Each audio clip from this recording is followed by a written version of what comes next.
Welcome to our new podcast series, Leading into the Future. My name is Randall Palm, and I'm Vice President of Sales here at Akamai Technologies, and excited to be here as we dig deeper into a critically important topic. So why this podcast and why now? As we've now settled into somewhat of our new norm with how our organizations look and feel post-pandemic, I was struggling with leading my team in a fully remote environment, ensuring a culture that took us 20 years to build wasn't lost, and not just coping with the new norm, but leveraging it.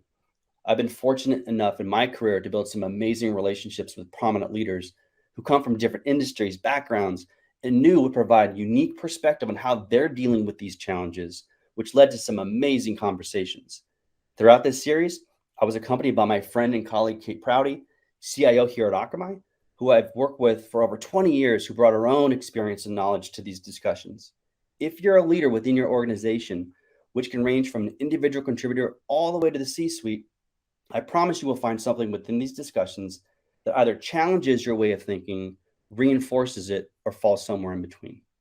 On today's episode, we're excited to have JJ Rouhana, CIO at L.L.Bean. I hope you enjoy. Welcome back to the pod, everyone. Today, I'm joined once again by my co-pilot, Kate Prouty. Kate, it's great to see you again, as always. Nice to be back. And also JJ Rouhana, who is the CIO at L.L.Bean. I think most folks know L.L.Bean. Many of us have spent quite a bit of money there between ourselves and our kids and have some product that they produce. I've known JJ, I'm trying to think about going on like 15 years. And it's been a while. Yeah, L.L.Bean's been a great customer of Akamai's over the years. But I would say over the past, 10 years, JJ's become probably more of a friend than a colleague or a business partner as we've gotten to know each other a little bit more over the years and seeing our kids grow up, and his kids are now off in college and beyond, and mine when we met were 3 and 4, and now they're in high school. So it's been kind of fun comparing notes and getting some feedback from him on that. So JJ, first, thanks for joining us, and great to have you. Yeah, glad to be here. Looking forward to the show. Yeah, cool. So above and beyond you being CIO of L.L.Bean, maybe we can start with a quick intro. I think most folks know L.L.Bean, but maybe just a quick overview of L.L.Bean and in your role there, and then maybe a little bit about your background would be I think a great place to start. Sure, absolutely. So most folks in New England absolutely know L.L.Bean, but the further west and the further south that you go in the U.S., there's less familiarity. So we are an outdoor apparel and equipment company that really is focused on enabling people to enjoy the restorative power of the outdoors. And that's really been our purpose and our mission over the last 110 plus years that we've been in business, but we've really been more focused on that over the last 4 to 5 years in particular. Yeah. And a little bit about me, I grew up in the Midwest. I didn't actually hear about L.L.Bean until I moved to New England, really, about 25 years ago. But in my career, it's basically split in 2 halves. The first half was with IBM as an independent contributor, starting out as a young developer, moving up to architect, and always being in consulting and services and getting experience with a lot of different industries. And then the second half of my career is at L.L.Bean. Started out as an entry-level manager, and through good fortune and hard work, I've been fortunate enough to move into the CIO role about 4.5 years ago, and really enjoying my time here and being a part of the executive team. Yeah, no, it's a pretty cool experience, because I think the first half kind of working in lots of different places and getting just different perspectives, right, on different industries, and then landing at L.L.Bean and seeing, it's been really cool to see you. I think when I started working with you, I think we were both in. I think I was an individual contributor, maybe you were a manager director, and over the course of the past decade or so, it's been pretty cool to see that the growth that you've had, and it's been awesome, and obviously very well deserved. Specifically of last 2 to 3 years. So you take the CIO role 4 or 5 years ago, and then COVID hits, right, a year or so in. Obviously things change. One of the cool parts about this podcast series is we've had different industries and different perspectives. Obviously being a retailer and producing goods is a little bit of a different perspective than we've had from anybody else. So do you mind sharing a little bit about last couple of years, since COVID hit, the L.L.Bean journey, kind of where you were where you are today and where you're headed? Yeah, absolutely. I'll go back a little bit further. Yeah. So we had a new president come in 6, 7 years ago, Steve Smith, amazing leader. And with his arrival, we set off on a what we call a change agenda here at L.L.Bean. And really, at the end of it all, it was improving kind of the core health of our business. We were a healthy business, but we wanted to get more in line with our peers in the industry. And so we set off on this change agenda, looking at our merchandise assortment, looking at our shipping policy, our return policy, the margins on our product, and as part of that as well, from a technology perspective, we really did kind of look at how we were doing things technology wise. So we really did a lot of work on that. And we were wrapping up most of that right as COVID hit. So we used all these change, and then COVID hit. And then obviously all of us went through a major change, and we had to respond to that. So when COVID initially happened, like everyone, we all went home March 13th, 2020, here at L.L.Bean anyways. And, the first thing that we wanted to do was think about how do we keep our employees safe and our customers safe. And so that was kind of priority number one. We did shut our stores. But obviously we're still, taking direct orders or online orders, phone call order or call center orders, and fulfilling those items. And we were very, very deliberate in safety measures right out of the gate with our fulfillment center and other facilities that did remain open. Another point of pride for us is in the state of Maine, anyways, we were the first that pivoted towards changing kind of their, what they were manufacturing. We started making masks, right? When COVID first hit, we didn't have they weren't readily available. So we flipped our manufacturing facility to doing that, as well as some things with goodwill around food distribution and those types of things. So really keeping people healthy and safe was priority number one. And then as we looked a little bit further, it was more about how do we protect L.L.Bean's business, the business, to kind of survive beyond COVID. And initially that meant pulling back on a lot of things, pulling back on our investments for the year, pulling back on our inventory buys where we could, making a lot of different changes in that regard. And then, so 3-4 months into it, we saw an interesting change on our side. And stores were still closed, but we saw an interesting change where our business actually started to pick up a little bit. And if you think about the mindset of the world and certainly our customers, when you initially went home, it was all about being cozy and comfortable. And boy, do we have cozy and comfortable clothing, right? Right. And then when we realized that we were going to be home for a little while, people started saying, oh, how can I make my home more comfortable? And we've got a variety of different blankets, sheets. We've got a lot of camp furniture, different things along those lines. But, we started to see some things sell through that we, weren't expecting, not initially. And then we get, a couple more months later, and then we get into the summer time frame.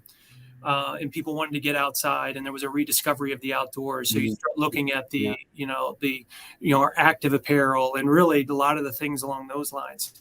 And so we had this reemergence of our business in a lot of different ways, coinciding with that change agenda that I talked about.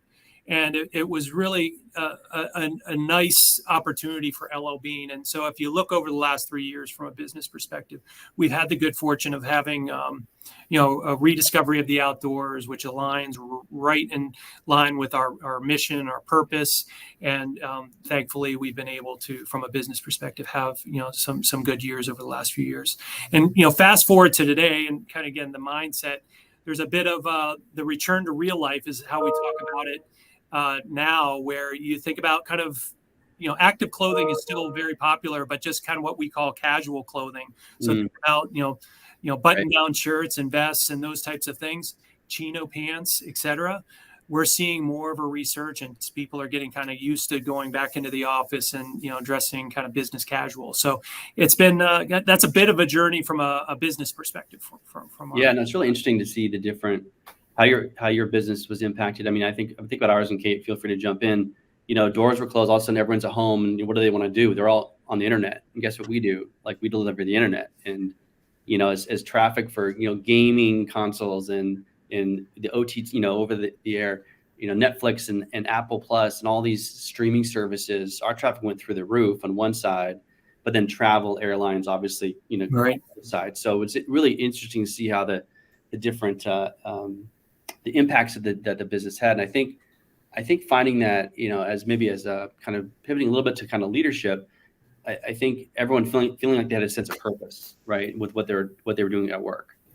Your purpose is, enabling people to get outside and, make sure we're delivering on the products that we said that we were going to deliver on. And for us, delivering the purpose of, keeping people, somewhat sane with being able to go watch television and play games, and online education and healthcare services shifting online. So I don't know, Kate, if you have any thoughts on that, but it was, I think there's the implication that we saw. There was a lot of unintended or unexpected consequences, that we saw, and being able to rally around those I think was a pretty cool experience. Yeah, I think it's really interesting to hear your story, because in some ways, again, our industries are so different, but we had the same, there was the same impact to Akamai, which is that we actually got really busy due to the pandemic, again, due to the growth of, folks on the internet and all the traffic that was being delivered. So we both had the challenge of trying to kind of keep up with this growing business and making sure that our employees were super productive at a time when things were really strange, and you were suddenly trying to operate in a whole new way with all of your employees at home, and you guys, closing stores and trying to figure out ways to manufacture new things while you're also getting, I can't imagine how that must have been, and how you, as an organization, motivated, both motivated and also communicated with your employees when things were changing so much and you were suddenly not even in the office together anymore. So I can't imagine how that must have been. I know for us, it was definitely utilizing technology a lot and getting people used to doing this, being on a video Sure. all the time with, because that was your only means of really communicating. But as you were talking, I was just kind of thinking through how kind of chaotic that must have been for you guys. And congratulations that you were able to kind of, make the best of a bad situation and have your business grow during a really strange time. Yeah, absolutely. It is amazing how much just kind of day-to-day processes changed in such a short amount of time. And we'd actually there was a lot of learnings from, those early days in COVID that have carried into kind of our new norm, if you will. So just to give a couple examples of that, when we initially went home back in 2020, we as an executive team at L.L.Bean, at that, prior to COVID, we would meet once a week, have a staff meeting, and then there'd be different types of meetings that would be recurring, but generally speaking, being together once a week to talk about some meaty topics. And when we went home, because of all the chaotic activities, we ended up implementing 2-a-day meetings right at the beginning of the day and at the end of the day. And they were initially 7 days a week, just thinking about the way it was. And it was, some cases they were 15 minutes, in other cases they were an hour and a half. It was however much time we needed to kind of talk through whatever the topics for the day were. And it was a lot of reactive stuff of, what's emerging today, what's the new safety protocols, how are we going to implement that in our call centers or in our manufacturing facilities, et cetera. And that we call it response team internally, but it's a daily check-in. Now, fast forward to today, we still have that daily or weekday, response team meeting for the full executive team. It doesn't matter where you are. You can be in the car, at home, in the office, but we have an 8 a.m. check-in, and we talk about, we have a roll call that we follow, and I get an update on the business. We all get an update on the business, all aspects of the business every day. And wow, did that enable transparency to flow through the company. And we were looking to introduce something along these lines prior to COVID hitting, but we wouldn't have gone to this level this quickly. And it's something we do not want to change. It's part of our culture at this point. And so that happened. And then, like, just looking more inward to the IS organization, we would have an all hands meeting once a month. Maybe we'd miss a month here and there, but generally once a month. And we moved to a weekly all hands meeting, and it was all in Teams or online versus an in-person meeting, whereas before they were in person.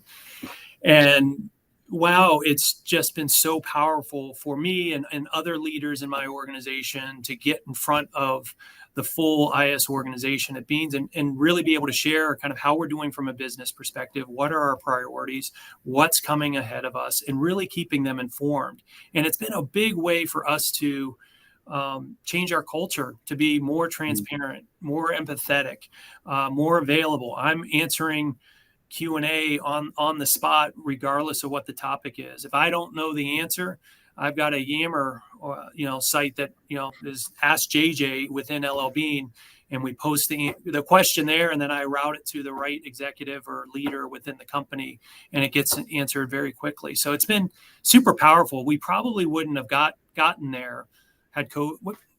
Certainly not this quick, but I don't know that we would have evolved to where we are today without COVID, and certainly a silver lining to talk about. And one other thing I'd mention is when COVID first arrived, we had like a 6 or 7 month rollout to move to Teams.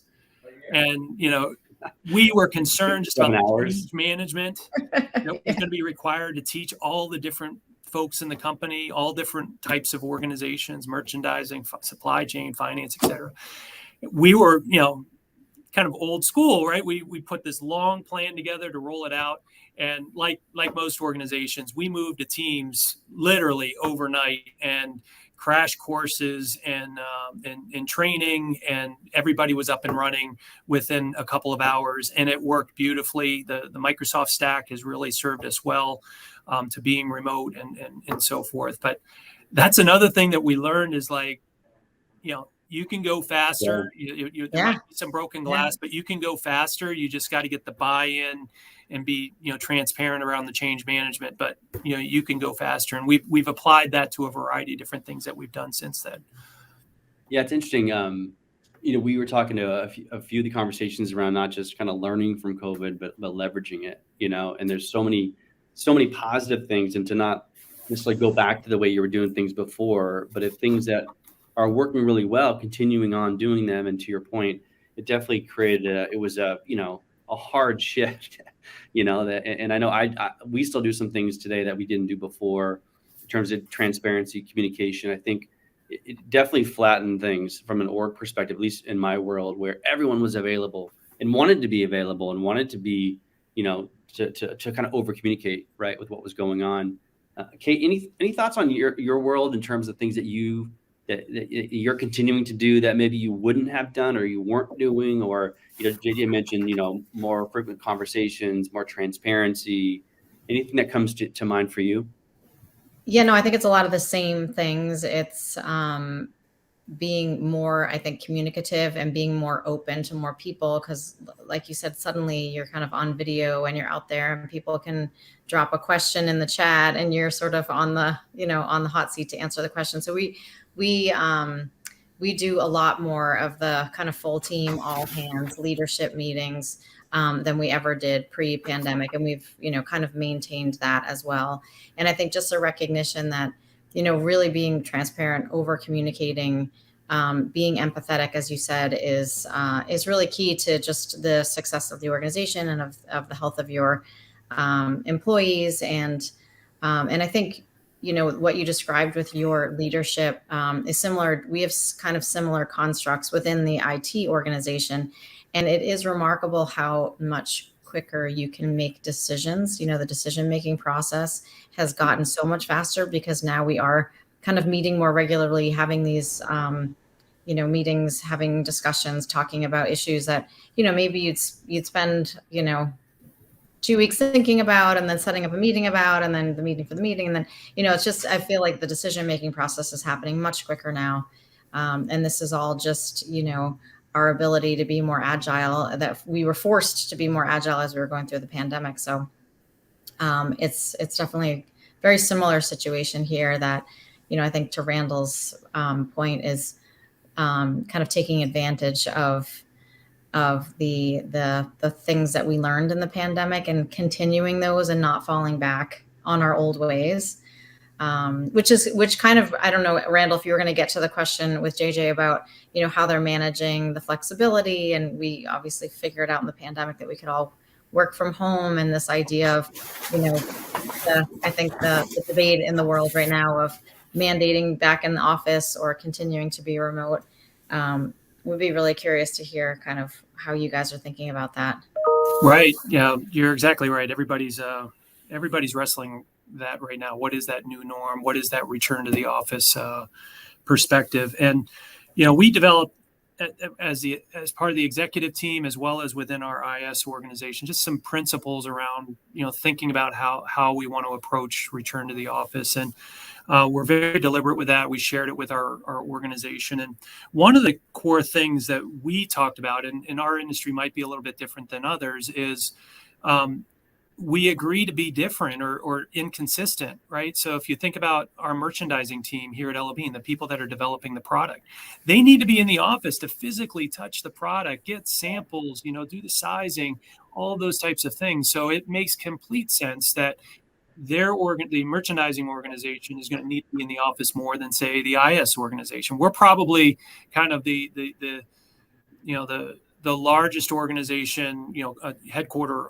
group or corporate headquarter group that can work remote, if not all the time, almost all the time. So we agreed to, be inconsistent in that way. And then in IS, what I'm talking about with my group is, boy, I'd love for you to come into the office. I'm not expecting you to come, every day of the week, but I'd like to have you into the office when you can be and when you want to be. But there's no mandate. And not our entire office, but many folks in our office are coming 2 or 3 days a week.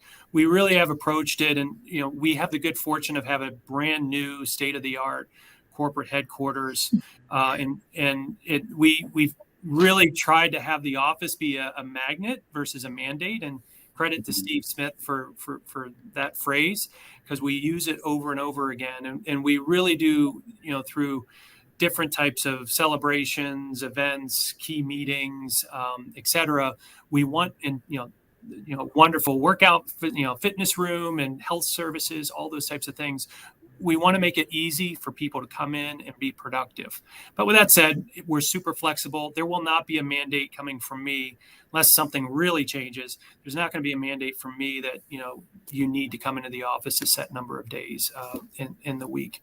And one of the things I'd also say, and I'm sure this is happening at Akamai as well, probably way more than us, is prior to COVID, we did have we've got an office in Costa Rica. We've got about a third of our IS team in Costa Rica. Wonderful, office. And then we've got 2/3 of our IS team up here in Maine.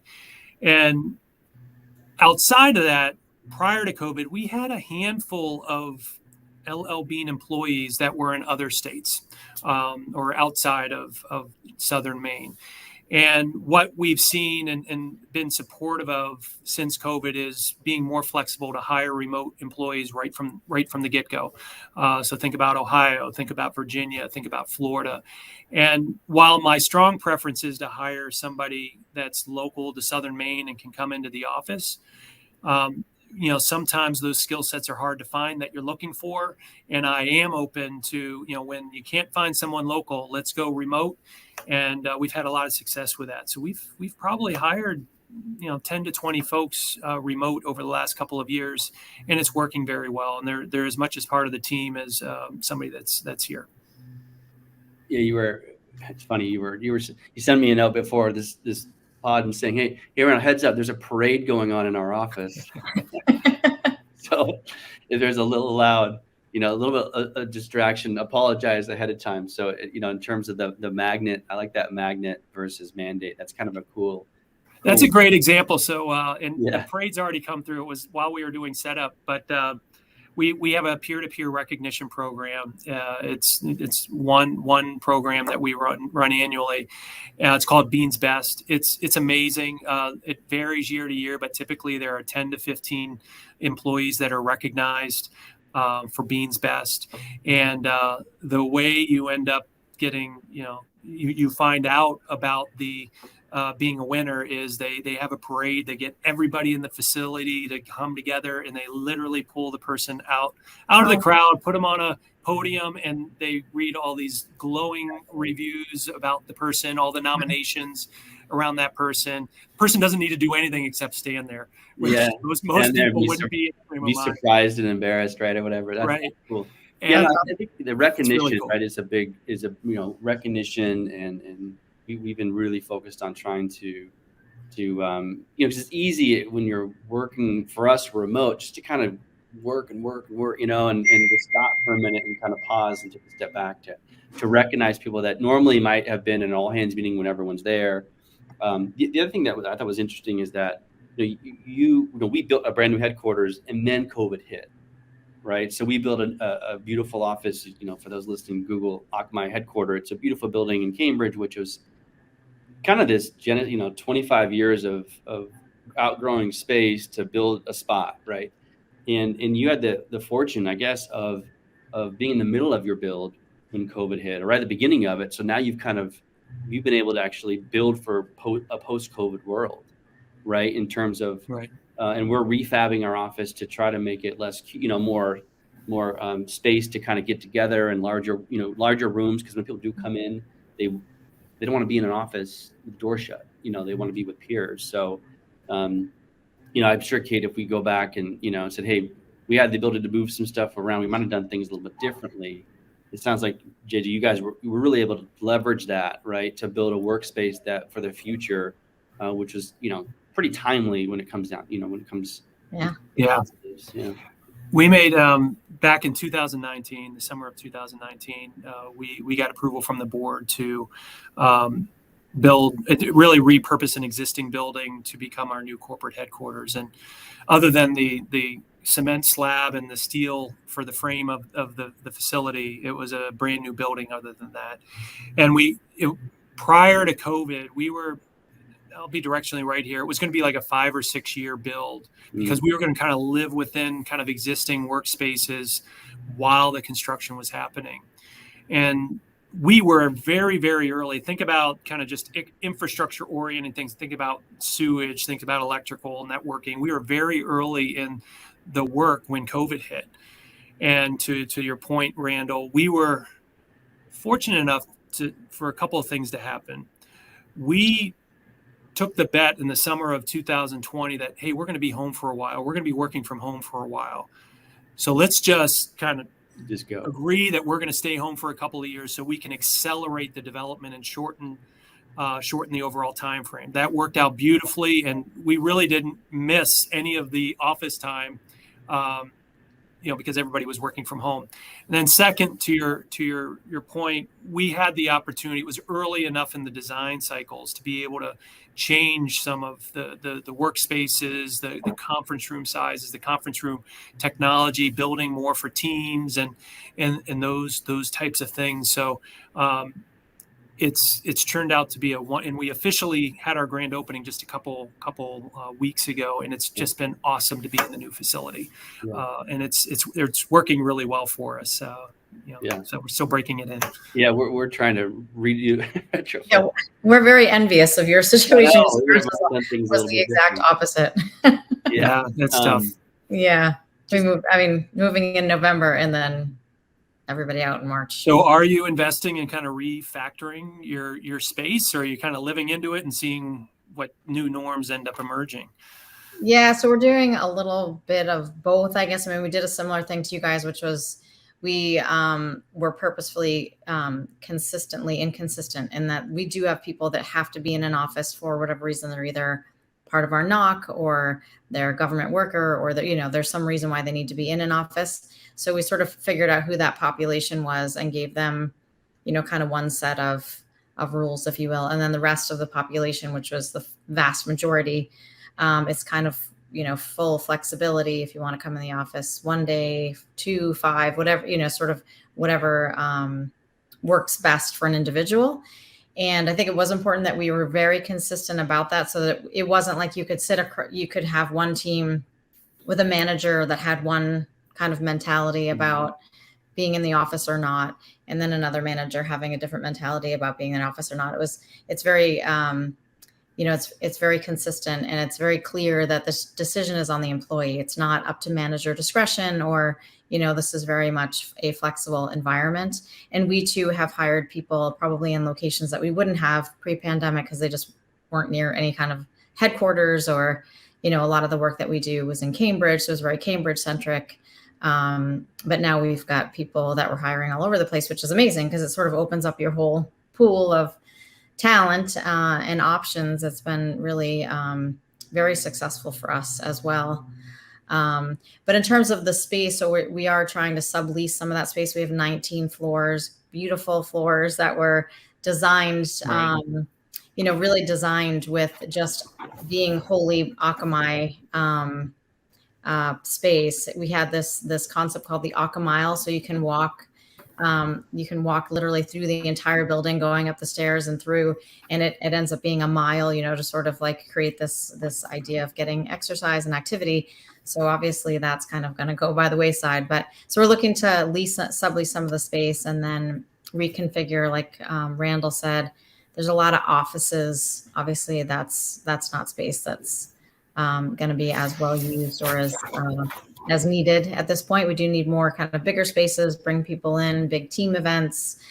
We've coined the phrase, I don't know who did, I'm not going to take credit for it, but to get return on your commute, like there needs to be an event, there needs to be a good reason Right. to go to the office to get the return on your commute. So so we're kind of thinking about things in that way. Maybe a parade. We should have more parades, Kate. We should have more I parades. think Parades are fun. parades. Do you think, switching gears just a little bit, and for maybe the rest of the time, you as a leader, do you feel like you've changed at all or evolved at all or leaned into certain things more so because of COVID and now, now moving forward, you're approaching things a little bit differently? Because I do think that there were a couple of different phases where COVID hits. It's kind of like, I'm here, I'm, constant, I'm driving certainty, right? And then kind of once things start to settle in, which is kind of where we are now, I think that maybe you lean a little bit more into, okay, how do we go drive productivity and kind of and optimize this new norm that we've got? Do you feel like your style has changed, or your approach, or maybe certain methodologies or things that you've leaned into a little bit more that have not surprised you, but anything to share?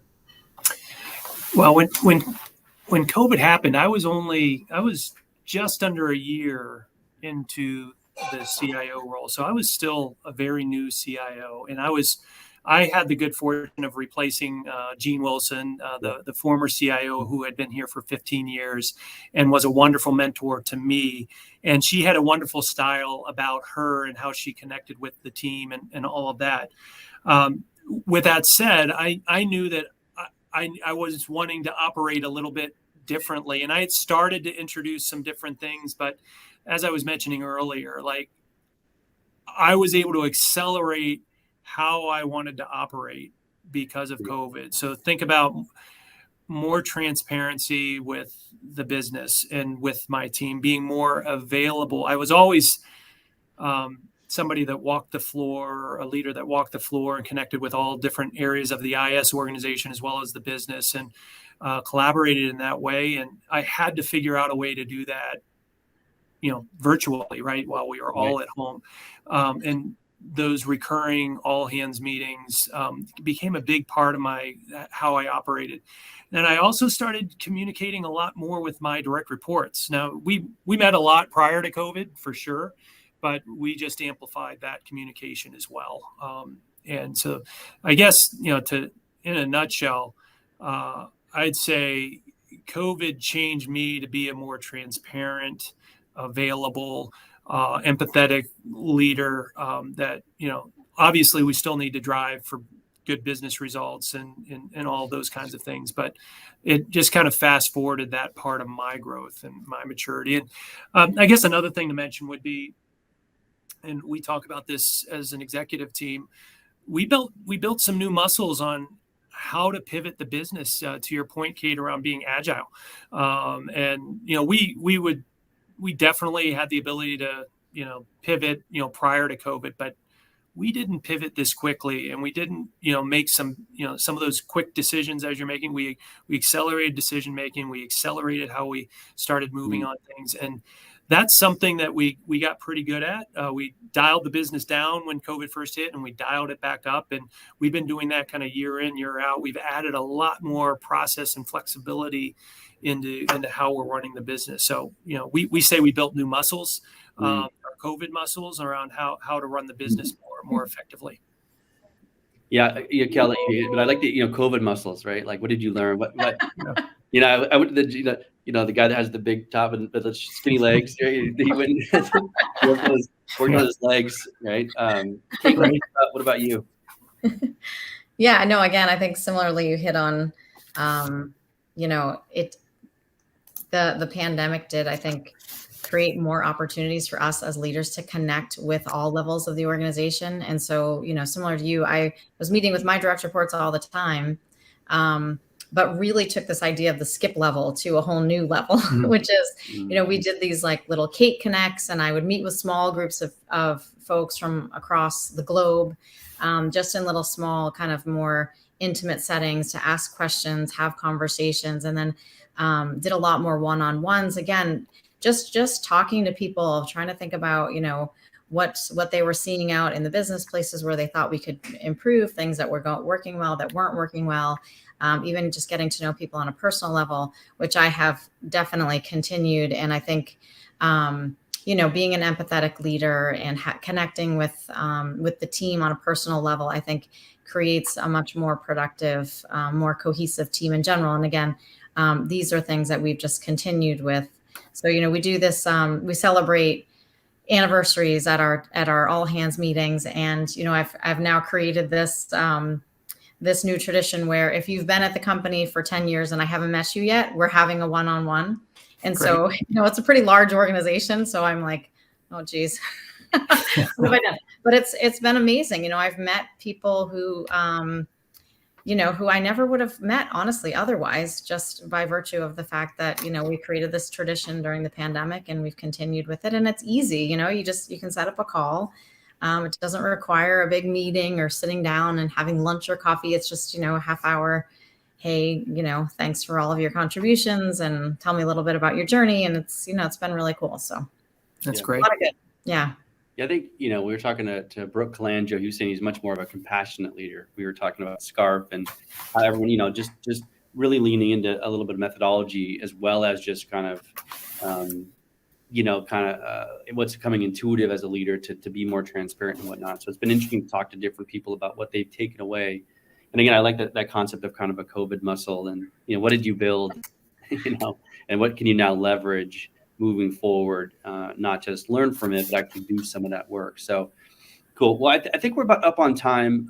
It's funny when I asked JJK to do this, I said, JJ, I think he'd be great. He's like, well, I don't think I'd have much to talk about. I don't know, about leadership. And and I think the other thing is the people that have leaders that have really risen are, humbleness and, transparency and humility, right? That you don't know everything. And I think there's a real human nature that COVID caused us all to get to know each other a little bit more and be a little bit more human. Even if you're up on the ivory tower with a C in front of your title, you're just a person, right? Who has kids at home and, dealing with things the same way. So I think it humanized everyone, including leaders, and made them more available and whatnot. And I think leaders that grasped onto that and ran with it, man, the team will run through a wall for you now. Yeah. I totally agree. Yeah. Totally agree.